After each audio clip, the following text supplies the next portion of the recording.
Tell me, Muse. Tell me, Muse, of the man who wandered across 100 shores after burning Troy with a fire that did not belong to him. Tell me, by the sound of the wind, the sound of the waves, and the whispering of the old stars in the sky. Tell us about Odysseus, who won not only with his sword, but also with his words, his tricks, and his heart too heavy with desire to return.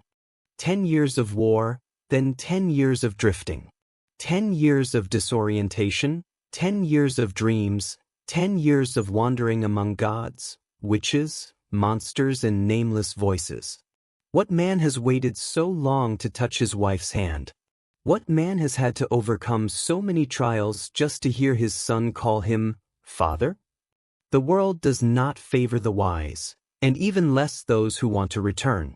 Odysseus had taken victory from Troy, and now fate had taken his peace. In his salty dreams, he saw the moss-covered roofs of Ithaca, Penelope's unfinished weaving, and Telemachus's little steps as he toddled. But when he opened his eyes, there was only black sky and black sea.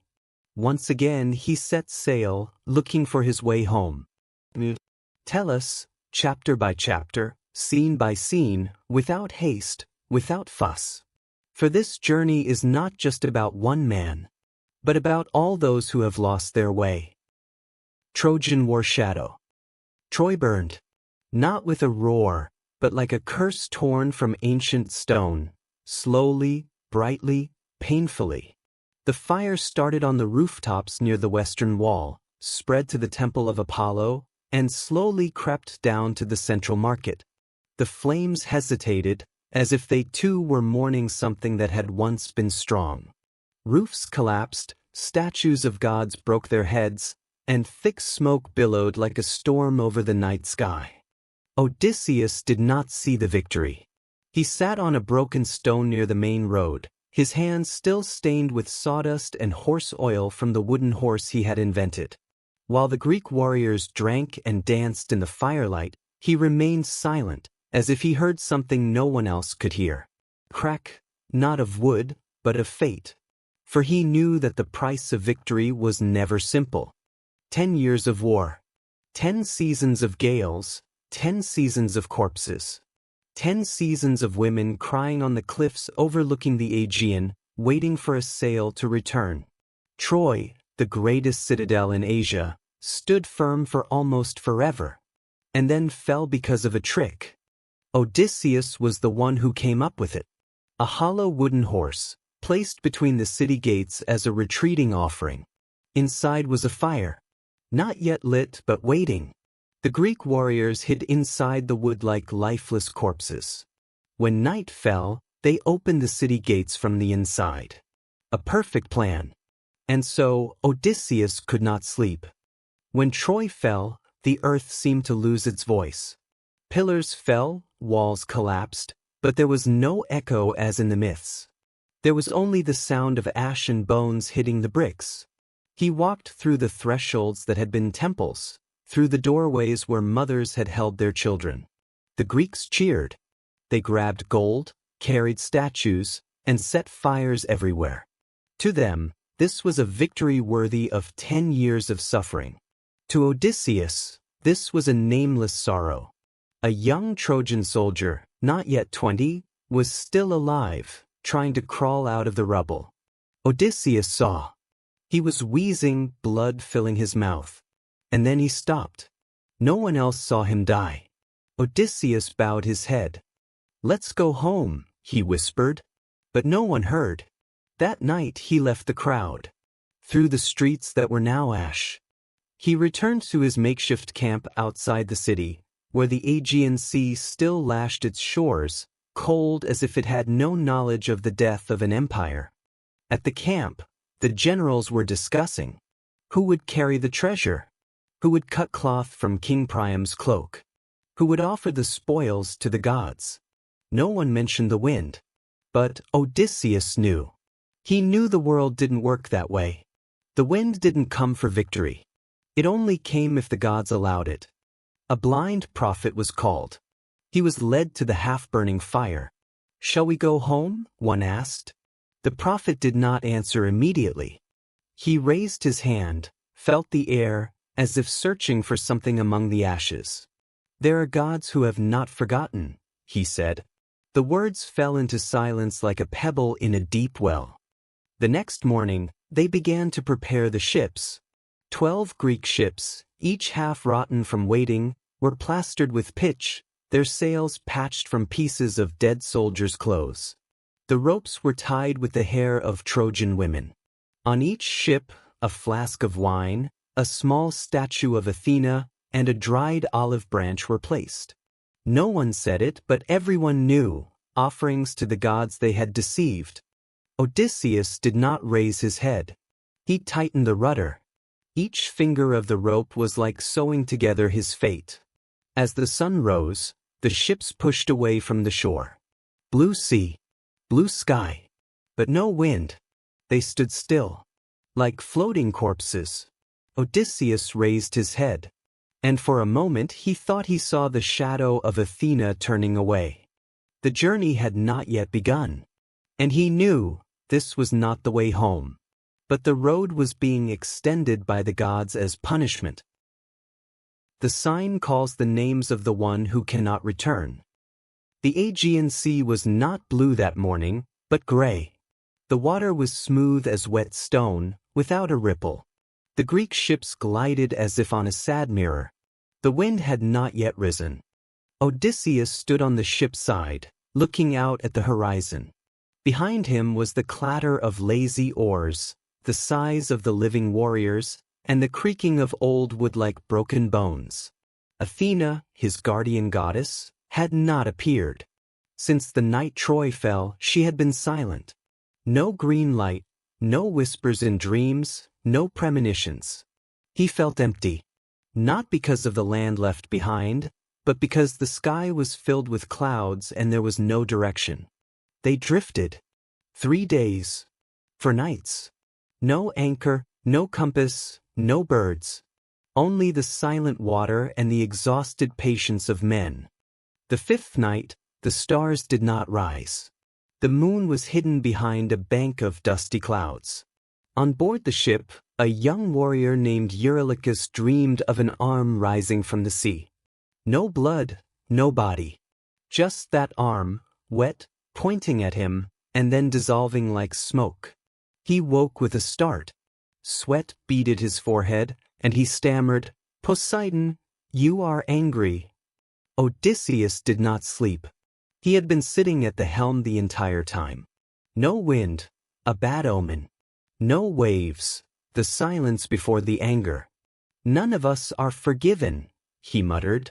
On the 7th day, a scream came from the eastern ship. A soldier went mad. He pointed straight at the sea, shouting that he saw a giant eye opening in the water. They tied him up. He scratched his hands until they bled. Odysseus stood on the side of the ship and looked over. He did not see an eye, but he saw something moving in the water, very deep, very slow. And it seemed to be waiting. They rowed on, but the western hills remained in sight. Ithaca was like an island that had been erased from the map, as if it had never existed. Then the wind rose, but not from ahead, from behind them. The wind was icy cold and smelled of rotting seaweed and dead water. The sails were raised, pulling the ship through the waves in an unfamiliar direction, south. Odysseus ordered a change of course, but the sails were tight. The rudder would not turn. The ship rocked violently, then fell into a salty whirlpool that led down to an unnamed sea. That night, the moon rose, red as blood. The whole sea reflected the strange light like a curse. Nameless fish swam silently beneath the ship. And in the distance, a female voice echoed from the sea. "You fooled a city, but you cannot fool the sea." Odysseus froze. It wasn't a real voice. It was a voice in his brain, a whisper planted in his mind. Poseidon knew. For a moment he thought of Penelope. What was she weaving in the little room? Was she blowing out the lamp? Was she looking out at the sea? He did not know. He only knew that now he was the one being called away. The sea did not push him home. The sea was calling him to a place where no one can return. The Island of Forgotten Flowers. The Island of Forgotten Flowers. Odysseus was the first to step ashore. Beneath his feet was fine, powdery sand, pale white, leaving no footprints. Before them was a wide island, covered with low trees, but all in bloom, flowers that had never been named. They were ivory, smoky pink, faded yellow, and ash green.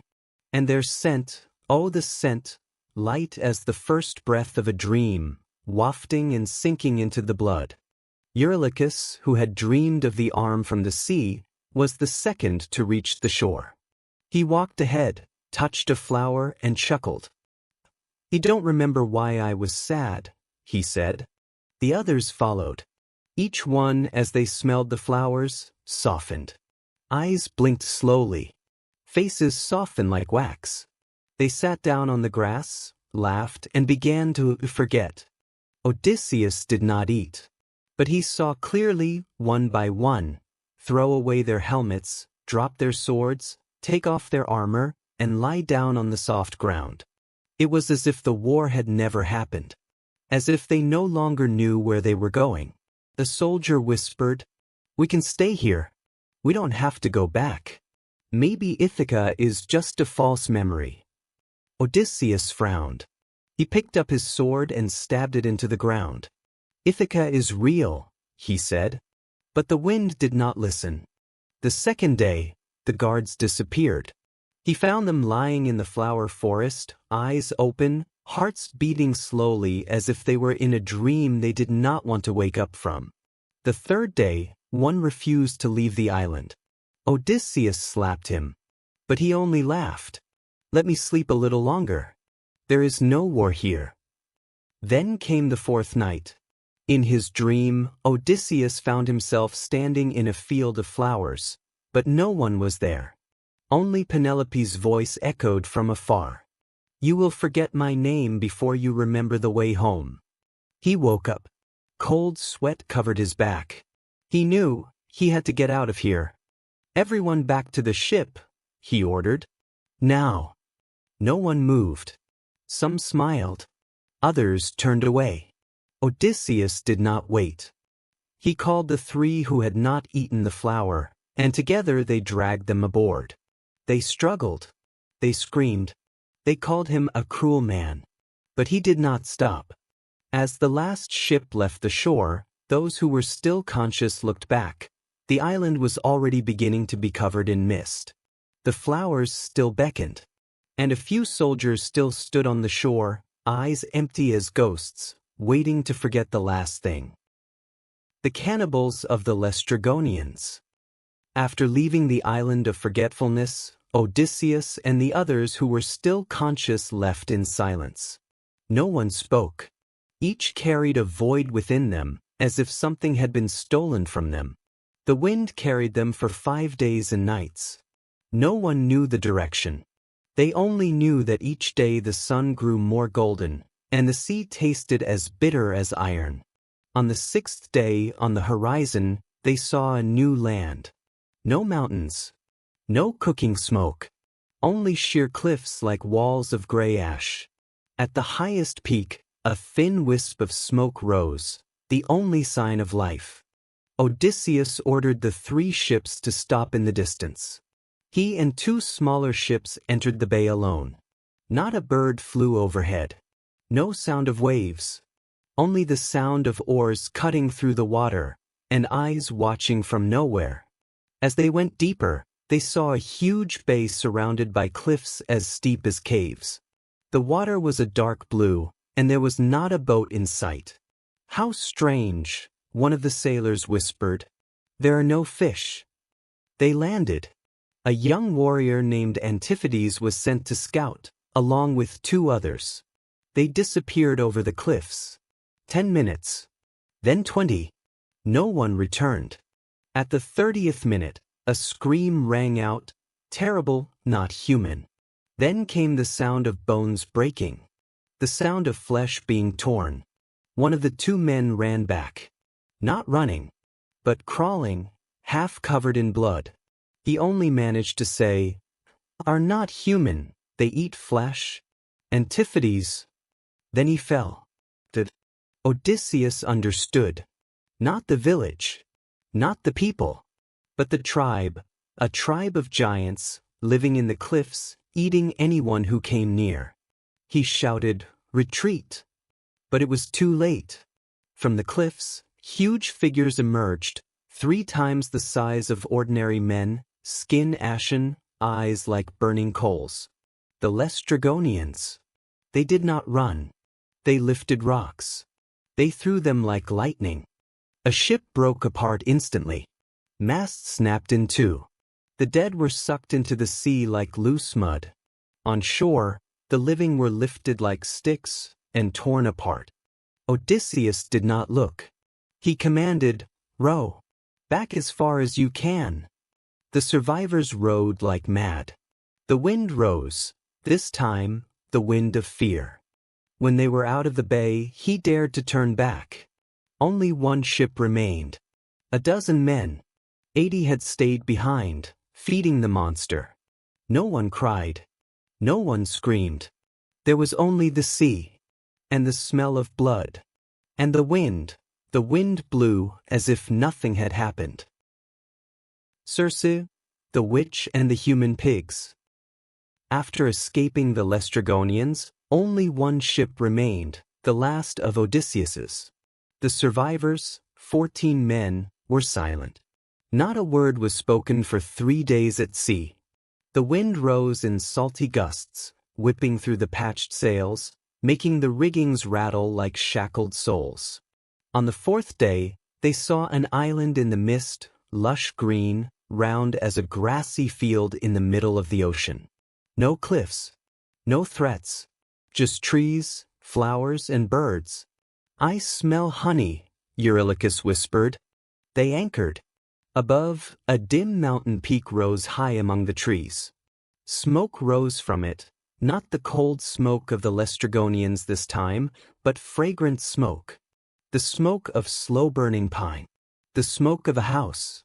Odysseus divided the company into 2. Eurylochus led the 12 into the forest, searching for life. He stayed on the ship, guarding and praying to Athena. In the forest, the path was paved with intertwined roots, like the fingers of a satyr. The company followed the birds. They began to hear singing. A woman's voice, humming among the leaves, light as a breath but deep as an ancient well. They came to a white stone house. The roof was thatched with dry bay leaves, and the smoke rose fragrantly. And there she stood, Circe. Her hair was waist-length, her eyes were the color of bright ash, her soft white dress hung like morning dew.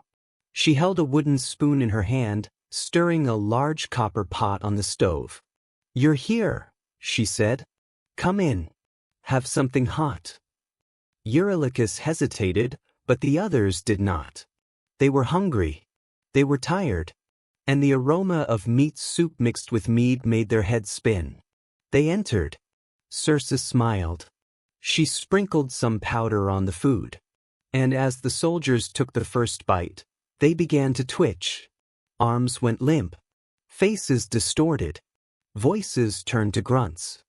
In a few breaths, the group had turned into pigs. The fat pigs, their eyes still filled with fear and understanding, were herded into the stone pen. Only Eurylochus stood outside. And ran. He returned to the ship, panting. They turned into pigs. She is a witch. Odysseus did not hesitate. Despite everyone's warnings, he took his sword and shield and entered the forest. But on the way, a person appeared before him. A young man, dressed in a white robe, holding a mint branch. It was Hermes, the messenger of the gods. "Do not eat anything she gives you. Here, take this moly branch. Only true men can keep their senses while holding it." Odysseus thanked him and continued walking towards the house. Circe smiled when she saw him. "Hello, traveler," she said. "Are you hungry?" "If you don't poison me," he replied. Circe was still smiling. "I don't need to poison the conscious." She offered him the wine. He drank. As Hermes had said, he did not change. When she raised her wand, he drew his sword and held it to her throat. "Restore my people." Circe nodded. "I was just testing you." By magic, she turned the pigs back into men, thinner, with beards and tearful eyes. They ran to embrace Odysseus as if he were a god. Circe threw a feast. Everyone ate. And from that day on they stayed, 1 day, then 2, then 10. They forgot Ithaca. They forgot the war. They forgot themselves. Only Odysseus, every night, dreamed of Penelope's hair, the cry of his son, and the waves of home. One day he said, "I must go." Circe did not stop him. "Go to the underworld," she said. "See the oracle Tiresias. Only he can show you the way back." Then she pointed to the north, where the sun did not rise. Into the underworld, the lower world and ghosts. Odysseus stood silently on the deck as Circe disappeared behind the mist. Her last words echoed, "Go where the sun never rises, where all souls return." No one asked, no one discussed. It seemed as if everyone knew that the next journey was not for the living, but they went anyway, because they had nowhere else to go. They set out. The sea turned gray, then black, until the water and sky were indistinguishable. The wind died down. There were no birds. There were no waves. There was only bone-chilling cold and the stench of rotting moss from deep below. At last they came to a black rocky shore. No grass. No light. Only slabs of rock like exposed whale bones, and a small crack from which flowed a thin stream, murky and colder than the night wind. "We have arrived," Odysseus said softly. "The gate to the underworld." At Circe's command, he drew a circle in the ground with his sword. In the middle of the circle, he poured milk, honey, wine, and finally the blood of the black sheep. The blood soaked into the ground, and the world began to shake.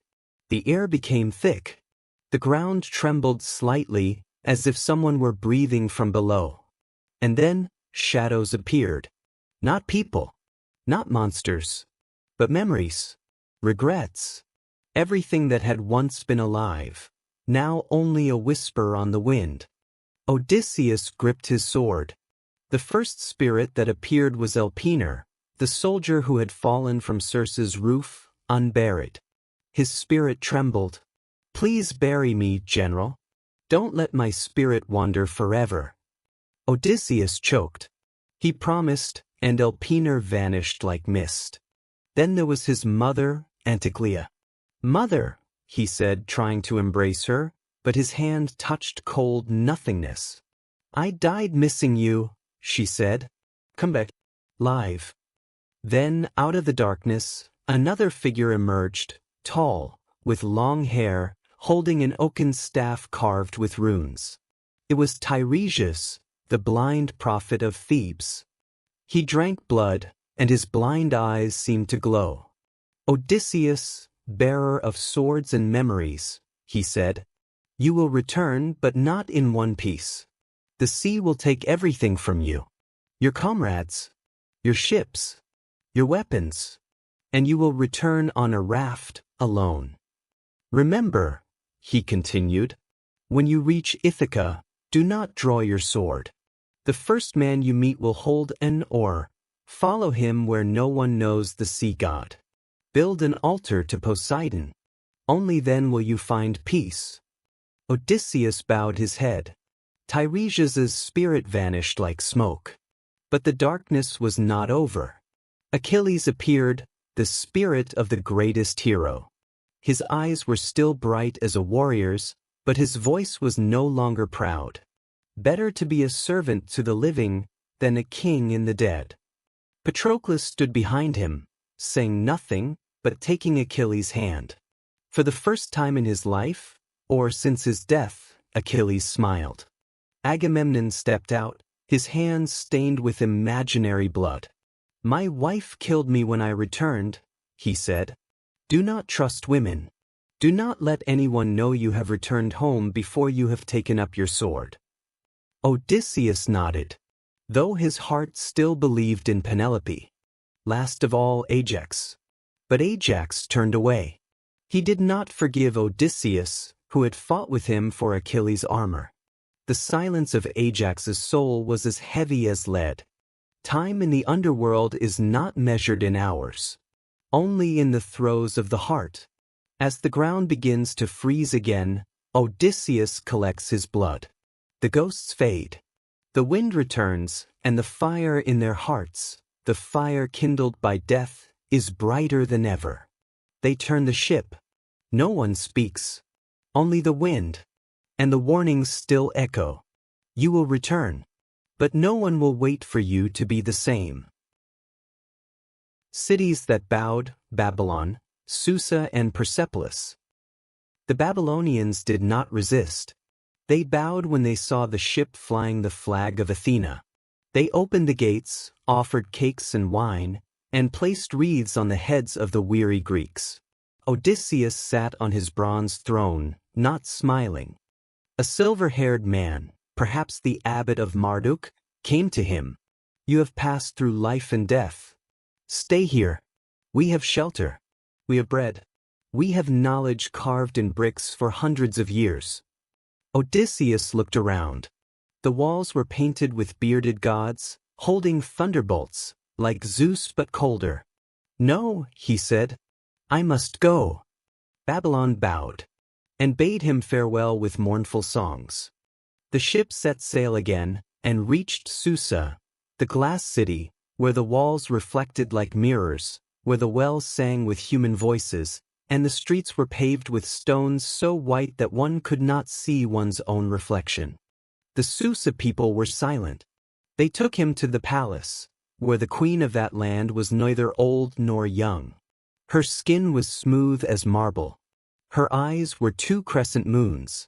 If you are tired, she said, leave your sword. I will make you forget Ithaca. But Odysseus only looked at his hands, the calluses, the blood stains, and remembered Penelope's hair when she was young. I will not stay, he said. Susa shivered. The sky was thick with clouds. The glass walls were cracked. Odysseus turned away, walked through the cold rain, and boarded the ship in silence. On the 10th day they saw Persepolis, the city of golden smoke. The walls were made of red stone. The pillars looked like petrified palm trees. Inside there were no people.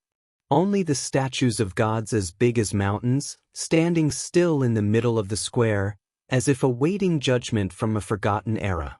A path led to a hill where a stone throne stood. On it sat a man in a purple cloak, face hidden, holding a golden staff. He did not speak. He merely extended his hand to Odysseus and presented him with a map made of human skin. The way home, he whispered, but it will take more than lives. Odysseus took it. The map had no direction. Only swirling circles overlapping each other like rolled-up dreams. And then, Persepolis began to dissolve. The stone pillars broke like sand. The sky turned red as blood. And the sea roared, calling for ships to leave. Odysseus said nothing. He hugged the map to his chest, closed his eyes, and heard his mother's voice from the underworld. As long as you remember who you are not lost. To the end of the earth, journey to India. As Persepolis collapsed behind him, Odysseus did not look back. In his hand was a human skin map, and before him lay the vast, unnamed sea. No one on the crew knew exactly what India was. Circe had said it was the last land where the sun rose, where forests covered the sky, and men spoke to snakes. Odysseus looked at the map. Circles overlapped, then suddenly opened up into a line of red ink, as if the map's own flesh were revealing its secrets layer by layer. They passed through copper-colored waters where fish leaped and did not fall. The moon hung in the same place for days. And then land appeared, Not a rocky shore, but a forest of trees standing in the middle of the sea. The trees grew from the salt water, their trunks as straight as spears, their leaves hanging down to the water, like curtains hiding another world. No one spoke. Odysseus signaled to dock. A native stepped out, wearing a saffron robe and a red turban. He spoke no Greek, but his eyes seemed to understand everything. He drew an elephant and a lotus in the sand. Then he bowed his head and pointed to the east. No pressure, no restraint. But his eyes asked, "Do you dare?" They entered the forest. It was not a forest, but a maze. A strange scent permeated every breath, a scent that seemed to be a life older than time itself. High above, black apes swung, looking down without blinking. Below, the ground seemed to be throbbing. A stone temple appeared in the middle of the forest, not large, but so ancient that tree roots had grown through the statue of the god. In the temple was an ancient bronze mirror. When Odysseus looked in, he saw not himself, but Penelope weaving under the eaves and Telemachus, grown, practicing his bow. A drop of water fell on the mirror. It might have been sweat. It might have been a tear. A monk appeared behind him, silent. His hands were covered in mud, his robes were torn, but his eyes were brighter than anything Odysseus had ever seen. "There is no way home," he said. "The only way is through you." Odysseus knelt, not in fear, but in understanding. They continued on, passing through the green mountains where the wind sang in a woman's voice. They came to a great river where the water flowed back into the earth. They saw men with golden hair, meditating beside a smoldering stone. There were children who were born not crying, but smiling. In a small village, an old man handed Odysseus a round white stone, saying in a trembling voice, "This is the memory of the earth. Place it in your heart." Odysseus did so. His heart felt heavy, but not painful. That night he dreamed that he was a tree, rooted in the ground, branches reaching to the sky, and birds nesting on his shoulders. When he woke up, the sun had set upside down, rising from the west and sinking toward the east. They left the land when the sea turned jade green, and the sky blossomed like paper flowers on a festival day. No one in the group asked, "How far have we gone?" Only one question remained in each person's heart. Who are we? Dreams are no longer colorful. After leaving India, Odysseus's little ship was no longer an object, but a part of him. Each rope was a memory. Each plank was a folded dream. The sea before him had no name. The sky had no direction. The sun rose silently and set silently, as if tired of watching over mankind. Telemachus had asked him in a dream, "Father, how far is it to home?" Odysseus did not know. And it seemed that the question was the last stab that cut him off from reality. They came to a fog as white as milk. Not a sound, not a bird. The sea was as still as marble. The ship drifted into it like a leaf sinking in the dream of Morpheus. Here, each member of the crew begins to forget something. The helmsman forgets his name.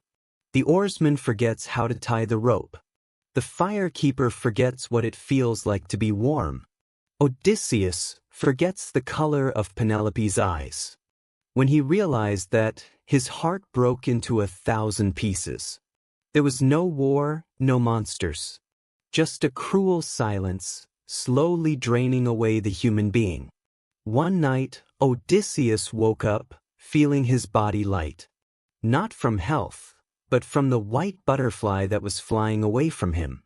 He took out the map of human skin and looked at it. The red swirls were now just a faint pink blur. A sound rang out. Very small. Like the sound of a leaf falling into water. On the deck of the ship, a child appeared. No one knew where he came from. He didn't speak. He just sat there drawing round symbols on the deck, then erasing them. Drawing again. Erasing again. Each stroke of it made the air tremble like waves. Odysseus sat beside him, silent. The child looked at him, then said, "You have gone too far. This is a place where even the gods do not go." Odysseus nodded. "I am not looking for gods. I just want to remember who I am." The child closed his eyes. The mist around him began to slowly rotate. The ship rocked slightly, as if it were moving not on the sea, but in a stream of memories. Odysseus found himself standing in the middle of the old house. Penelope's hand touched his cheek. No words were spoken. Telemachus ran around, holding a wooden stick pretending to be a sword. A soft warmth rose from Odysseus's palm. When he opened it, he saw a long strand of hair. He cried, not because he was sad, but because in that moment, he knew he still remembered. The mist began to thin. The sky grew blue, very light. A bird flew by, no news, just a sign that time was returning. The ship moved for real. The sea had color again. The ropes were taut again. The oarsman remembered the song. The firekeeper laughed to himself. Odysseus stood at the prow, his hand firmly on the stick. No longer asking how far. Only one thought in his heart. I am still going home. Heritage without map. Odysseus's ship cut through the pale blue sea, the sky as if painted after a long sleep. No one asked, where to, because the journey was no longer about the destination, but about what remained in the heart. One morning, they saw a black strip of land appear in the waves, like an ink stain on white paper. No trees, no mountains, no fire, just a flat, empty land like an unrecorded memory. Odysseus stepped ashore first. The wind here carried no scent. Not too hot, not too cold, but it reminded him of a dream he had forgotten. There were strange marks on the ground, as if someone had written something deep and then tried to erase it. The traces of people whose names no one remembered. Odysseus bent down, placing his hand on the crack in the stone. A faint electric current ran through the bones of his hand. He heard small sounds, like whispers in a lost language. Not sad, not happy, just existence. At noon, they found a calm lake in the middle of the earth. The lake's surface was like a mirror, but it reflected no images. Looking into it, each saw only a fragment of a memory they had never dared to face. The boatman cried, because his father had never hugged him. The firekeeper trembled, because he remembered a name he had loved but had hidden. What did Odysseus see? He saw himself, young, stubborn, before he left Ithaca, with arrogant eyes and a heart that had not known love. This is where people come to remember the part of their lives that they have not lived. A voice spoke. From no one. From no one. He stepped out of the lake. His body was no lighter, but something in him had gone silent, not because it was lost, but because it was understood. That night, Odysseus sat alone. No sailors. No map. He lit a small fire, took out the remaining pieces of leather, once a map, once a guide, once a hope. He dropped each piece into the fire. Without hesitation. The fire did not burn brightly, it burned like it was breathing. Softly. Quietly. Smoke rose, forming shapes no one could name, like the souls of stories never told. At dawn he rose. No one woke him. No sound of waves. In front of him was a high cliff, at the top of which a small tree leaned toward the sun. Odysseus began to climb. Without haste. Without fear. When he got there, he did nothing. Just stood. Gazed down. All the journeys had been made. All the monsters had been faced. All the dreams had been kindled. And now he knew he did not need to return to Ithaca. Because Ithaca, long ago, had been inside him. As he closed his eyes, the wind blew across his face, And for the first time since the journey began, Odysseus smiled.